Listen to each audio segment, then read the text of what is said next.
Good morning guys. Sekarang kita nak pergi ke Ipoh. Jam menunjukkan sudah pukul 3 pagi. Perjalanan yang gelap. Dan sekarang kita nak minum cafe latte. Dan nak makan Parmesan cheese kari potato bun. Nak makan nasi lemak tak lupa lagi.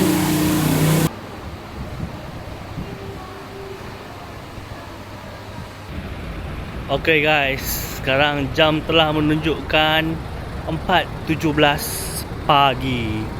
Sekarang kita berada di RNR Tanjung Malim ke arah utara. Tengok tu, ada banyak orang singgah kat sini.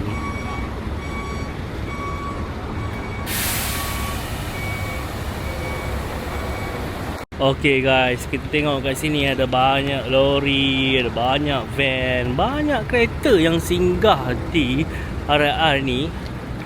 Orang tidur dulu, berehat, refresh, pergi tandas, beli makanan, minum kopi.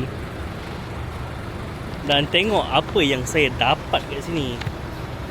Kopi Ali Cafe. Ngantuk lah buat kereta. Lepas tu kita ada keropok udang. Okey, kita makan dulu, kita minum kopi dan kita tidur jap.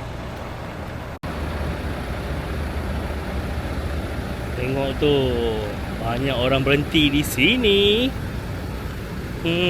Ngantuk lah tu. Okey geng, kita dah bangun daripada tidur tadi dan kita teruskan perjalanan ke Ipoh. Sekarang pula tiba-tiba ada kesesakan lalu lintas di Lebuh Raya Utara Selatan. Mari kita tengok apa yang ada di depan ni kan.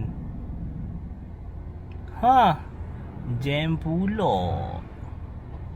Tadi jalan okey je.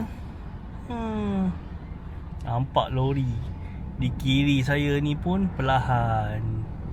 So tak tahulah apa yang jadi di depan tu. Memang tak tahu apa yang jadi di depan tu. Okey, baiklah. Saya akan teruskan perjalanan ini dengan perlahan dan berhati-hati di jalan raya. Alright. See you again.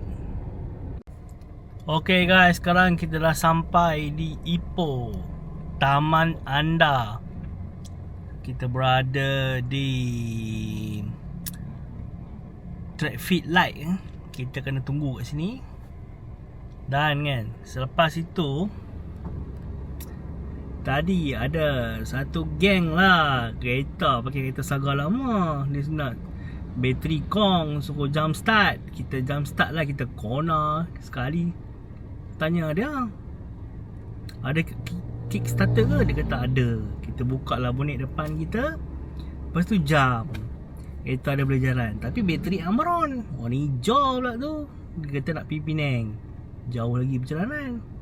Kita pi dulu. Lepas tu dia potong kita. Laju pula kereta tu. Okay geng, kita jumpa dia lain kali. Bye bye.